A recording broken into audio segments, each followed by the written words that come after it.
Hey everyone, and welcome back to our This Is Us episode review. Our thoughts on the season 2 premiere of This Is Us, titled A Father's Advice. And We're back. Yeah, I know. I'm back. I know, you haven't even been on the channel since this is the last Maybe episode. The Flash or something. Yeah, you're right. Yes, we're back to This Is Us, and this was a really good premiere. I was a little worried because the first season was so good that, you know, especially with everything that happened in the finale, what were they going to do that was going to keep everyone, like, loving the show? I mean, obviously it's the premiere, so, like, even if it's not the best episode, you have a little leeway because you have the whole season. But I really enjoyed this episode. We'll talk about some of the things maybe we didn't enjoy entirely. Yeah. But maybe if you want to get started, what were some of the things that stood out to you and what you liked about the premiere? First of all, I really like that they gave us what we wanted without doing anything too crazy. Like, they didn't drag out the Jack and Rebecca thing. They had a dramatic twist, but they still were like, hey, we're going to work this out together. It wasn't like when Jack said, like, I need to do this on my own. Rebecca was like, no. Because had they let him do that, that would have been really annoying. Yeah. But, yeah, I mean, all the Jack and Rebecca scenes were my favorite. The last scene before the horrible, depressing scene. Yeah, no. Which was also really good, but really depressing. So my favorite was when Jack showed up at the door, or Rebecca showed up at the door. And then, what I didn't like, but they intended for us to kind of be like, was when Jack tried to buy Rebecca back into the show. Yeah. Which we were watching the after show on YouTube just now, and they even mentioned, like, that was ill-advised. Like, not the best. Like, it was intentional for it to look bad. Not like that, but be kind of embarrassing for them doing. But for me, I loved seeing how... I mean, I love all the Jack and Rebecca stuff, and I'll get more in detail on that. But for me, it was Beth and Randall. Like, at first, like, she seems a little too not on board. Like, too, like, all of a sudden there's a change. And what's one of the things, like, with the show, like, they make it seem like it's picking up right where it left off, but no, it's been like 9 months. Yeah. Well, because it's their birthday again. Yeah, again, we're really back to their birthday. It's like literally 9 months of time. And I wonder if they're going to do that every year. Yeah, well, because each season's only going to have like 18 episodes from what they said when they renewed the show. Which I mean, I get, that's but still like a lot. That's only 6. No, yeah, but it's such a long break, like and 12. And I know I like that the show is in real time, but at the same time, like, they're acting as if like, oh, they're just talking about the adoption things as if it just happened, but like. Because you get, in the flashbacks, you can say, oh, they can just pick right up back where they left off because it's flashbacks, and that's not the present day. But the present day stuff, like, they're literally acting as, I mean, like, Kevin's already, like, in production in that movie that Ron Howard's directing. But oddly enough, I think it's kind of funny that, like, in the show, he's in a movie that Ron Howard's directing, and as of right now, Ron Howard is actually directing the Han Solo movie. Oh, yeah, well, he came in because, like, the original directors came and left, but I just thought that was kind of funny. But I really like, again, Beth and Randall stuff, and I mean, I thought that baby that they teased with him, the little Asian baby. Yeah. I thought that would have been like, oh, that's the baby they're adopting. I knew they were doing that on purpose. That's what I figured. Only because I'd seen the previews of Beth being reluctant. So I was like, okay, how does he have a baby already? And that's also the whole, like, Beth reluctance thing, was that when the scene happens with Randall and Rebecca in the present day, as much as I love that scene when they showed it, you know, as like the season 2 preview, like, it didn't have the emotional weight that I feel like it should have within the episode because we'd seen it already. Yeah. If you know what I mean. Like, it wasn't bad. It's just I wish. It felt like something I've already seen before. Yeah, like you know exactly like the musical beats. I think they gave too much away in that scene because it was literally an entire scene. Yeah. Which again, like I'm not mad that they showed it. It's a great scene, but they softened how great it was by showing it early. So early, yeah. Not that I don't want to see things early, but. But, like, this episode had me wondering about, like, they said that Milo would be in the show a lot, and I see him being in this season, but since they've told us, theoretically, how Jack dies, and I know there's a lot more to reveal, but they basically insinuated in the after show that we're going to find out the pieces to that this season. Yeah. So after this season, is there a place for him in the show? Because, yeah, you can go back, but are they really going to do that? They almost skipped over that. They almost don't go back anymore, you know? Yeah, they've almost like written themselves into a hole that way. So will they go back and show him? Because he better be in the show. I don't see the show without Milo. I think because he's the biggest draw. And I think now, like, even more so, like, now that it's been some time since the show's been off the air, and especially with this Emmy win, I think Sterling K. Brown potentially could be setting him up as to be, like, the next Milo of the show. But you can't. No, I know, but I'm saying in terms of, like, character-wise. He's present, and he's Milo's the past. You can't get rid of Milo. No, yeah, I'm saying, like, if they were to ever... No. I'm not saying I want Milo gone. I'm just saying, like, realistically... Realistically, they can't get rid of Milo. Okay, then. But... Jack is, like... They know that. They know Jack's the backbone of that family. He is. Or of the show, really. He is. That's why you see him in every interview for the show. Who's the one that they always bring forward. And Sterling K. Brown is amazing and totally deserved his Emmy. But I think both of them is good. Because they're two different characters. I almost wish like they both won the Emmy, so they'd be like a father-son kind of. Well, maybe next year. Well, I feel like if they kill him off, then... Well, they did. Well, like officially. when they show it. But, so maybe let's get into some of the things maybe we didn't enjoy entirely. I know you have something or someone in particular. Toby still bothers me, only because the actor's great, but I feel like Toby is ready to complain all the time. All he does is complain. And he... I mean, have him and Kate ever gone an episode without fighting? Yeah, well, they are except unhappy. for one scene in the finale where she talked about singing. They are unhappy all the time. Yeah. All the time. Or at least one of them is struggling in some way, yeah. With the other. It's not even like, oh, I'm upset. Like, everyone gets upset, but they're always upset at each other. Yeah. But that's why, like, I like the angle in which they're taking this character who, like, you don't see many people who are overweight, like, leading or he's wearing a fat suit. Well, no, yeah, I know that for him, but for the actress playing Kate, like, I'm happy for her because, like, not many actresses like her are able to get roles like this and as leads. Uh-huh. I'm happy for her, but at the same time, like, her and Toby's storyline is my least favorite part of the show. Here's the thing. I love that they're doing that, but I want her storyline to also focus on other things. Yeah. I don't want her entire existence to be about the fact that she's overweight. Because they've made that kind of... You know, because it's great that they cast someone who's but they're overweight almost like typecasting her as... She's a normal person, you know, yeah. but they're using her for pretty much, for the most part, solely for the narrative of the overweight person. And that's what I don't. Like, yeah, like it could be. You know, I want to see her as herself too, like, you know, outside of her weight, because she's a lot more than that, and that seems to be all that they focused on. Well, that's why I mean I understand. Like, well, there's double-edged sword, at least within this episode, when she goes in for the audition, and then they ultimately are like, it has nothing to do with your weight. It just you weren't good enough. Which was good. Yeah, but also but like that brings in the weight. was still about her weight. Yeah, you know. But I hope with that they can kind of put, you know, it's like water under the bridge. They can move on. I hope that's what they meant. I kind of got that's what she meant. She was like, "Oh, good. You know, it's not about my weight. It's about my talent." And she's like, "That's something I can work on." So I want to focus on her talent. You know? Which I hope they because do the first season was really her journey, and she was trying to lose weight, and we hear she's down 2 sizes, and that's great, and they can check in with that. But I'd like to explore more about her than just her weight. Yeah. And that's fair. And again, with Toby, he's really like hit or miss with me. Like, I enjoy him in some episodes, and some episodes he kind of annoys me. I wasn't particularly annoyed with him in this episode. The only problems I can say I had were, again, just kind of like the time jumps, because the show is in real time. So we jumped from 9 months ago and acting as if like, oh, everything they were just talking about is suddenly being picked up as if it was a yesterday conversation. Like they didn't talk about it for the last 9 months. I know. And then like with Beth, I mean, I know it's been 9 months, but the whole Beth situation where it seemed like she was too like upset about the whole situation and not like, I understand Randall could be Randall's a perfectionist, like we all know that, like he admits it in this episode. And the minute his whole speech about being like perfectly imperfect was like, he dragged on a little too long. It was a little long. It was good. He meant well. I know. It was delivered well. But like it's like you could have cut a little shorter, but also one of the things I also like they handled too was in the flashbacks when Jack and Rebecca were kind of letting the kids know what the situation was. Mm-hmm. You know, because like they all reacted like realistically. They're like, are you getting a divorce? Like, oh well, it's complicated, or like we're taking a breather. And they're like, what does that mean? Like, yeah.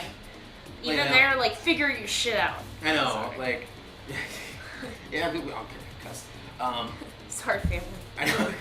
No, but it's just, and I just like how sometimes in this show you really do get a sense of like you do feel like these are real people. Sometimes I do feel like Mandy Moore's character just doesn't feel entirely realistic. Sometimes she was great this episode though. Oh yeah, I think, and I think Mandy Moore was probably one of our biggest issues with more or less the finale. Not Mandy Moore. Or not Mandy Moore, but Rebecca. Mandy Moore's great. Yeah, she's been great in the show, but Rebecca's character, at least in the finale, it seemed like, you're like, why didn't she go after Jack. You know, why is she like throwing every problem at Jack as if it's her fault? But in this episode, like, because I think they listen to the criticisms of fans who watched the finale and were like, Rebecca was being totally unfair and selfish, and she was great in this episode. Yeah, and I think because first season Rebecca wouldn't have knocked on the door to go back for him. So it was like, and I love how like it was like because it cuts to a commercial break and they come back and she's like still there. She's like knocking on the door, like, I'm not going anywhere. Like, you're getting in the car and you're coming home with me. You're my husband. We're doing this together, and I feel like not a lot of shows would do that either. They would have created more conflict for creating more. Love Grey's Anatomy, as you can tell, but that's something Grey's Anatomy would do. They would drag slam the door and drag it out for half a season. Yeah. And then they'd have them make up as they're dying, which happened.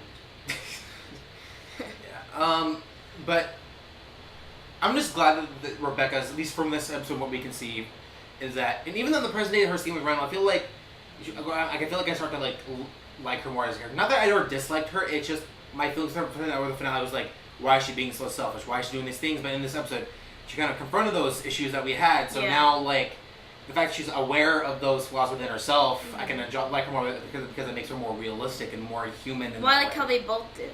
Yeah. And he's like, this is a real problem. He's like, I'm not this perfect man that you're saying I am. Yeah. And I'm glad that, like, the show is addressing that, too, because people keep saying, like, Milo's in the show is a perfect person. Yeah. Like, nobody's a perfect person. Exactly. And they don't want to give, like, a false ideology of who he is. Like, he's a great guy. Like, we all know he is. Yeah. But that he's not, he's imperfect. He's human. Yeah. And I think that's the message they're trying to get across. Is like, hey, don't forget he's a human being. He has a lot of problems, and I think the show handled that well. And Milo, as always, I think delivered a hell of a performance in the show. He always does. And that's why I can't imagine the show without him. Yeah, and especially he's the emotional anchor of the show. And ever since they show that he died last season. I wish I could be in the present day and checking in on like Kevin and Randall. That's what I thought too. I would want them to do something like that because, like, at least like the episode where Sterling K. Brown hallucinates and he sees him. Yeah. I want him to at least be in it somehow like that because they can't kind of like William in this. They can't just write him out. Yeah. And I think that's kind of what they're doing with William's character too. I hope so. But that's all flashbacks. But was it? I feel like... Yeah, it was a flashback, because when they cut to it, she was at the table by herself with something, wearing a completely different outfit. I feel like it looked like the same outfit. I could be wrong, No, she was wearing pink in one and blue in the next scene. Was it blue? I could have sworn it was silver. No. Sure? Yeah. We'll go back. We'll go back. Regardless, it was different, because at first I thought she was hallucinating, and then all of a sudden they cut to just her, and she was wearing something else, and I realized she was flashing back. Yeah. And another thing I enjoyed too, we can go on to the whole William subject, in that the episode kind of starts and ends with his narration of his his poems for Randall. I think they're gonna keep doing that. Yeah, me too. And I think Ron Cephas Jones. It sucks that they killed another father figure in the show that they killed off that they really didn't need to because he was another. Also won an Emmy. Okay, he did, huh? Yeah, and so did Dr. K. Yeah. I hope he comes back. But he was like dying in the one episode. Well, they haven't shown him die yet. That's true. But I really like where this season's be heading story-wise. I'm not looking forward to seeing Jack die because I'm still not. I'm not ready for Jack to. I'm not ready to admit that he's dead. I'm never going to be ready for Jack to be completely killed off the show. Yeah, and that's why especially with what they're doing with William. However long the show runs, I think they're going to keep Milo on in some capacity. I think so, especially because the way they did William in this episode, that gives me hope for what they could do with it. I mean, realistically, how long do you think they see the show going on for? How long can you tell the stories? True, but I feel like if they can get at least because I know they're renewed for at least this season and one more season. I could see them doing maybe 4. I could make 4. Like if they can get maximum 5, I'd be happy with more, but I don't see how they're gonna do it. Yeah, without dragging. But I mean, they're so good. I'm sure they could figure it out, but they may have to completely change it somehow. Yeah, like revamp the show. Almost making like an anthology kind of thing where they completely start with new characters, new family, which I don't want them to do. Yeah. But you have to wonder what is the ultimate how far goal can here. you go with this family? Yeah. I mean, we're all emotionally involved. America's emotionally involved in this family. But I feel like they've taken the most drastic thing and thrown it in the first season. Yeah. What can they do now in the past that's going to surprise us? Yeah. The present, they can totally change. But they can't really go back to the past and for so long. There's so many stories they can tell. Jack dying. What are they gonna all of a sudden be like? Oh, by the way, before the dad died, something awful also happened. Unless somehow they make Miguel matter more in the story, and make us one. No. Miguel's never gonna replace Jack. I'm not saying he's gonna replace Jack. I don't want it. I'm not interested in seeing. I know we're going to see it, but I'm not interested in seeing Miguel and Rebecca fall for each other. And I know they were setting it up by him being the place where the kids were. Yeah. I know it's not going to happen right away, but I think they were setting up to be like, oh, he's going to be there for the family. And that's what's going to happen. But I don't want Jack to not be there completely. Yeah. And I don't see how they're going to go back to the past and be like, oh, before Jack died, this also happened. You know, what are they going to do? Where do they go from the end of this season? That's a good question, especially because we don't know where the season is ultimately going to go. But they said in the after show we're going to find out the events of Jack dying. No, yeah, that, but in terms of But that's the main plot point they've set up for the past. Yeah. The present, they can do whatever they want. What do they do?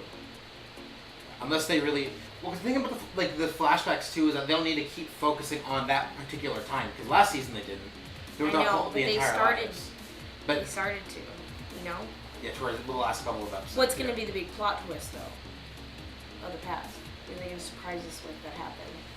That Jack faked his death. He's been alive this whole time. He better. Please. Can you imagine if they actually did that, though? No. Why would Jack fake his death? Because he wants to go get over his alcoholism for 25 years and then come back. It hasn't that long. It hasn't. It's been 15. It's been 22. Right, it was in the 90s when he died, huh? Oh no, it's been 20 because they just turned 37. Okay. But I don't know. I mean, there's not much else to really, unless you had. No, I've been writing about the same thing for the last 15 minutes. No, I really like this premiere. I really hope that this season stays in the direction that it's heading. Because I know like some shows, like once they hit the highest quality, then that's kind of it. They kind of like. That's what I'm worried about. That's what. That's my biggest fear is that the show is going to be good, but not what it was in season 1. They gave away their biggest plot point. Where do they go from here? Yeah, and I hope. I think there's a lot of story to tell with that. Yeah. Yeah, and they have time to tell it in. Like, they don't necessarily... I mean... That's why I kind of hope they're going to start it out. As much as I want to know, I want there to be more than 2 seasons. Yeah. You know? And there are going to be more than 2 seasons. Yeah, we know that for sure, yeah. But I want the whole family to be in them. Yeah. So, hopefully they're going to spread it out. And I just want there to be enough story, at least within the flashbacks, so we can get more fleshed out with... Even more so with Jack and Rebecca and the kids, because... I like seeing the kids in the flashbacks too, and that, like, I mean, I love them in the present day, but like, the young actors are also so good. Yeah, you know, maybe they're gonna show Jack and Rebecca's upbringing. They could. They really could. They could go, I mean, once they tell the kids' stories, they could go back because, you know, Jack's dad was an alcoholic and stuff like that. They could go back and show stuff like that. Yeah. Or even if they want to, they can make a whole, that's why I almost feel... I love the present day, don't get me wrong, but Jack and Rebecca's... And the past is my favorite part of the show. Yeah, me too. That's what I'm worried about. Is that like after you get to that point of them showing Jack's death, what's the point? Right? Yeah. So, I mean, we'll see where it goes. Again, I really enjoyed this premiere. I mean, you enjoyed it. I was bawling. Yeah, that's true. So... I was really pleasantly surprised. Not that I was ever doubtful of the show, but I'm always worried going into another season after such a strong season of any show that the next season is going to be nearly as good in quality. But I think I trust in them. I trust in this season, especially because Dan Fogelman, he was one of the showrunners. He did this and Pitch at the same time, and Pitch was another critically acclaimed show. Unfortunately, that show wasn't renewed, and I saw the first couple of episodes of that show, and it took place here in San Diego. Alright, so I think with that being said, that's going to be it from us. So if you guys like what you see here, go ahead and hit subscribe below. If you guys want to check out any of our previous reviews from last season, which we only did like 5 of them, because we started late in the show. We also met Justin Hartley, and I had no idea I was going to love the show when I met him, so I really regret that. Yeah, and then I took a picture of them together, and I'm not in it. Yeah, I can put the picture in the video if you guys want to see the picture of me and Justin Hartley. Because I immediately recognized him from Smallville, so that was awesome for me. But now even And more. we actually saw Chrissy Metz. And we didn't even really know. We didn't didn't know. recognize her at the time. I watched their panel while I was waiting for my hot dog, and Mandy Moore and Milo were sitting there talking, and I was like, oh, that kind of looks interesting. And then this is all the Entertainment Weekly's podcast, by the way. It wasn't just something like random. It was about a year ago. Yeah. Oh, yeah, it was. Are they doing that? I don't know. We'll find out. I think Will we meet Grey's Anatomy cast again? I don't know. We'll see. So I think you guys have heard of us ramble enough. So thank you guys for watching. Sorry. It's okay. I'm apologizing to them. Nah, I know. Again, thank you guys for watching. If you guys like to see her again, you can check out our previous videos.